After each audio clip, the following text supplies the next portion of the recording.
Good morning বৃত্তান্ত, আপনাদের সঙ্গে আমি দেবলীনা। চোখ রাখবো আজকের মর্নিং আপডেটে। কেমন যাবে আজকের আবহাওয়া? আমাদের সঙ্গে রয়েছেন আমাদের প্রতিনিধি, তার কাছ থেকে শুনে নিই আজকের আবহাওয়ার রিপোর্ট।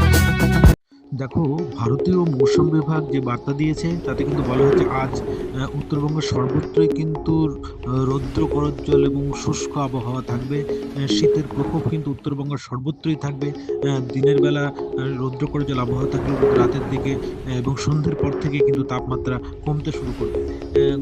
যদিও গতকাল দক্ষিণবঙ্গের সর্বোচ্চ তাপমাত্রা প্রায় 30 ডিগ্রি সেন্টিগ্রেড মতো ছিল, উত্তরবঙ্গের ক্ষেত্রে সেটা প্রায় 12 থেকে 13 ডিগ্রি সেন্টিগ্রেড পর্যন্ত ছিল। তবে আজ উত্তরবঙ্গের সর্বত্রই কিন্তু গড় তাপমাত্রা, যেটা সর্বোচ্চ তাপমাত্রা সেটা 12 থেকে 16 এবং সর্বনিম্ন তাপমাত্রা 10 থেকে 12 ডিগ্রি সেন্টিগ্রেড থাকবে। সমতল অঞ্চলে দার্জিলিং হিমালয় কোথাও কোথাও কিন্তু তাপমাত্রা 10 ডিগ্রি সেন্টিগ্রেডের নিচে থাকবে, এমনটাই পূর্বাভাস আবহাওয়া দপ্তরের। গ্রহ নক্ষত্র তিথি অনুযায়ী কেমন যাবে আজকের দিনটি, আপনার রাশিফল শুনে নিন আমাদের প্রতিনিধির কাছ থেকে। জয় মাতৃনয়নী। আজ অর্থাৎ 8ই ফেব্রুয়ারি রবিবার, 25শে মাঘ, সপ্তমী তিথি। চলুন জেনে নেই আজকের রাশিফল। মেষ রাশির জাতক জাতিকার ক্ষেত্রে বৈবাহিক জীবনে ঝগড়া বিবাদ বাড়তে পারে। বৃষ রাশির জাতক জাতিকার ক্ষেত্রে অযথা কোনো মামলা মোকদ্দমায় ফেঁসে যেতে পারেন আজকের দিনে। মিথুন রাশির জাতক জাতিকার ক্ষেত্রে সম্মান যশ প্রাপ্তি হবে। কর্কট রাশির জাতক জাতিকার ক্ষেত্রে আনন্দে দিন অতিবাহিত হবে আজকের দিনে। সিংহ রাশির জাতক জাতিকার ক্ষেত্রে শুভ কোনো যোগাযোগ হতে পারে আজ। কন্যা রাশির জাতক জাতিকার ক্ষেত্রে নতুন কোনো সম্বন্ধ আসতে পারে আজকের দিনে। তুলা রাশির জাতক জাতিকার ক্ষেত্রে ভ্রমণের সুযোগ পেতে পারেন আজ। বৃশ্চিক রাশির জাতক জাতিকার ক্ষেত্রে পারিবারিক দ্বন্দ্বের অবসান ঘটবে আজ। ধনু রাশির জাতক জাতিকার ক্ষেত্রে মানসিক আঘাতপ্রাপ্তি হতে পারে। মকর রাশির জাতক জাতিকার ক্ষেত্রে মানসিক দুশ্চিন্তায় কষ্ট পাবেন আজ সারাদিন। কুম্ভ রাশির জাতক জাতিকার ক্ষেত্রে শুভ কোনো কার্য অনুষ্ঠিত হতে পারে গৃহে। মীন রাশির জাতক জাতিকার ক্ষেত্রে বুদ্ধি ভুলে কোনো বিপদে পড়তে পারেন আজকের দিনে। নমস্কার। গত 24 ঘন্টার খবরের দুরন্ত আপডেট। উত্তর দিনাজপুর জেলার রেল যাত্রীদের জন্য পাঞ্জিপাড়া রেলওয়ে স্টেশনে Malda town New Jalpaiguri express ট্রেনের স্টপেজের শুভ সূচনা হলো। একই সঙ্গে কানকি রেলওয়ে স্টেশনে বালুরঘাট শিলিগুড়ি ট্রেনের স্টপেজও শুরু হয়েছে। এই দুটি স্টেশনে ট্রেন স্টপেজের শুভ উদ্বোধনী অনুষ্ঠানে উপস্থিত ছিলেন রায়গঞ্জ লোকসভার সাংসদ কার্তিক চন্দ্র পাল এবং কাটিহার ডিভিশনের ডিআরএম। তাদের উপস্থিতিতে আনুষ্ঠানিকভাবে এই নতুন পরিষেবার সূচনা হওয়ায় স্থানীয় বাসিন্দা ও যাত্রীদের মধ্যে ব্যাপক উৎসাহ দেখা যায়। নতুন স্টপেজ চালু হওয়ায় উত্তর দিনাজপুর জেলার যাতায়াত ব্যবস্থায় আরও গতি আসবে বলে মনে করছেন সাধারণ মানুষ। রায়গঞ্জ থেকে বিহারের বারসই পর্যন্ত রেল যোগাযোগ থাকলেও সড়কপথে যোগাযোগের কোনো ব্যবস্থা নেই। তাই রায়গঞ্জ বারসই সড়কপথের দাবি দীর্ঘদিনের। অবশেষে সাংসদ কার্তিক পালের উদ্যোগে সেই দাবি পূরণ হতে চলেছে। জাতীয় সড়ক কর্তৃপক্ষের তত্ত্বাবধানে এই সড়কপথের কাজ প্রাথমিক পর্যায়ে শুরু হয়েছে। শনিবার রায়গঞ্জের চণ্ডীতলায় নিজস্ব কার্যালয়ে সাংবাদিক বৈঠক করে একথা জানালেন সাংসদ কার্তিক চন্দ্র পাল। মুর্শিদাবাদের মোড় গ্রাম থেকে বিহারের কিষানগঞ্জ পর্যন্ত হাই স্পিড করিডোরের অধীনে জাতীয় সড়ক কর্তৃপক্ষ যে রাস্তা তৈরি করবে, সেই প্রকল্পের অধীনেই রায়গঞ্জ বারসই সড়ক যোগাযোগ বাস্তবায়িত হবে। প্রস্তাবিত প্রকল্পে মোড় গ্রাম থেকে শুরু করে এই রাস্তা পাকুড়, ঝাড়খণ্ড, বাংলা হয়ে বিহারে প্রবেশ করবে। জাতীয় প্রকল্পের অধীনে এই রাজ্যে 3টি রাজ্য জড়িয়ে রয়েছে, তাই জমি নিয়ে কোনো সমস্যা হবে না বলে জানান সাংসদ। এছাড়া উত্তর দিনাজপুর জেলার সার্বিক উন্নয়ন ও রেল পরিষেবা সম্প্রসারণ নিয়ে একাধিক গুরুত্বপূর্ণ ঘোষণা করেন। তিনি জানান, জেলার মানুষ দীর্ঘদিন ধরে যে দাবি দাওয়া জানিয়ে আসছিলেন, তার ভিত্তিতেই রেল মানচিত্রে উত্তর দিনাজপুরকে বিশেষ গুরুত্ব দেওয়া হয়েছে এবং ইতিমধ্যেই বহু স্বপ্ন বাস্তবায়নের পথে। রায়গঞ্জ লোকসভা কেন্দ্রের মানুষের দীর্ঘদিনের দাবির পরিপ্রেক্ষিতে একাধিক রেল স্টেশনে গুরুত্বপূর্ণ ট্রেনের স্টপেজ চালু হয়েছে।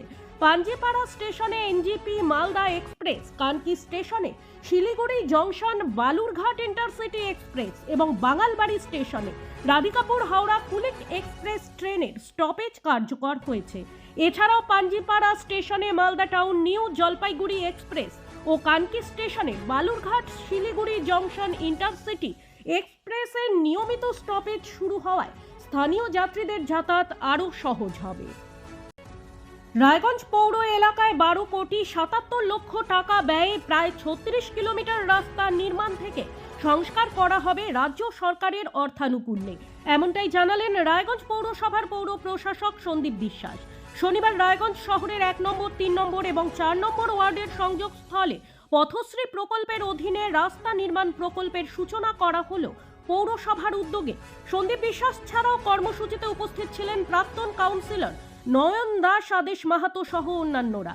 প্রায় 28,57,000 টাকা দিয়ে এই প্রকল্প রূপায়িত হবে বলে জানান পৌর প্রশাসক। দীর্ঘদিন ধরে বেহাল অবস্থায় থাকা এই রাস্তা সংস্কারের ফলে সাধারণ মানুষ উপকৃত হবেন বলে আশা প্রকাশ করেন তিনি। প্রতিদিনের প্রতি মুহূর্তের খবরের আপডেট পেতে চোখ রাখুন নিউজ বৃত্তান্তের ফেসবুক পেজে। সাবস্ক্রাইব করুন নিউজ বৃত্তান্ত ইউটিউব চ্যানেলকে।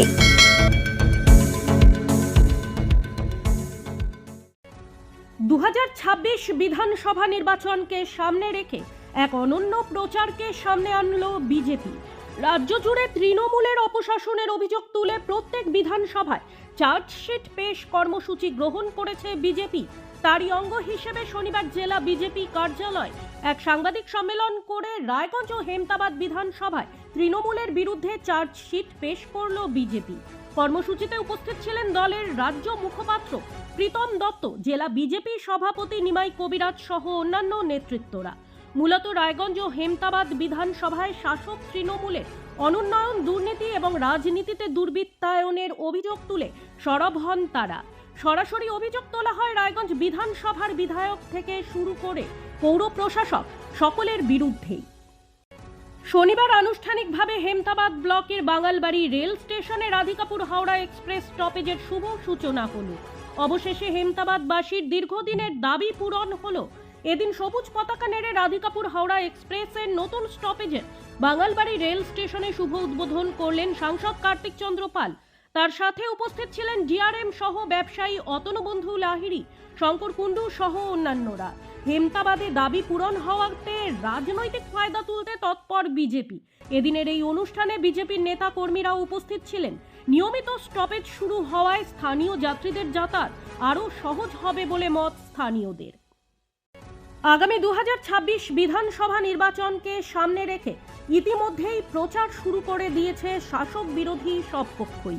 এই বিধানসভা নির্বাচনকে পাখির চোখ করে তৃণমূলের বিরুদ্ধে আক্রমণ শানাতে জনতার দরবারে তৃণমূলের বিরুদ্ধে চার্জশিট প্রকাশ কর্মসূচি নিয়েছে বিজেপি। সেই কর্মসূচির অঙ্গ হিসেবে রায়গঞ্জ বিধানসভায় উপস্থিত থেকে দলের রাজ্য মুখপাত্র প্রীতম দত্ত এই চার্জশিট পেশ করেন, যেখানে রায়গঞ্জ পৌর প্রশাসনের দিকে অভিযোগের তীর রাজ্যের বিরোধী দলের। উল্লেখযোগ্যভাবে বিজেপির মুখপাত্র রায়গঞ্জ পৌর প্রশাসন তথা পৌর প্রশাসককে দুর্নীতিগ্রস্ত আখ্যা দিয়ে অভিযোগ করেন প্রশাসকের দুর্নীতির কারণে সাফাই কর্মী সহ পৌর কর্মীদের বেতন দিতে পারছে না পৌরসভা। তাদের আরও অভিযোগ ভেঙে পড়েছে সমস্ত পৌর ব্যবস্থাটাই। যদিও এই অভিযোগকে খুব একটা আমল দিতে রাজি নন পৌর প্রশাসক সন্দীপ বিশ্বাস। তার কথায়, দুর্নীতি করেছি প্রমাণ দিক বিজেপি, বেতন দিতে পারছি না আর্থিক অনটনের জন্য, তবুও পৌর কর্মচারীরা আমার সঙ্গেই আছে। গুড মর্নিং বৃত্তান্ত আজ এই পর্যন্তই। ঘরে বাইরে খবরে থাকুন, চোখ রাখুন নিউজ বৃত্তান্তে। নিউজ বৃত্তান্ত, হলুদ নয়, স্বচ্ছ।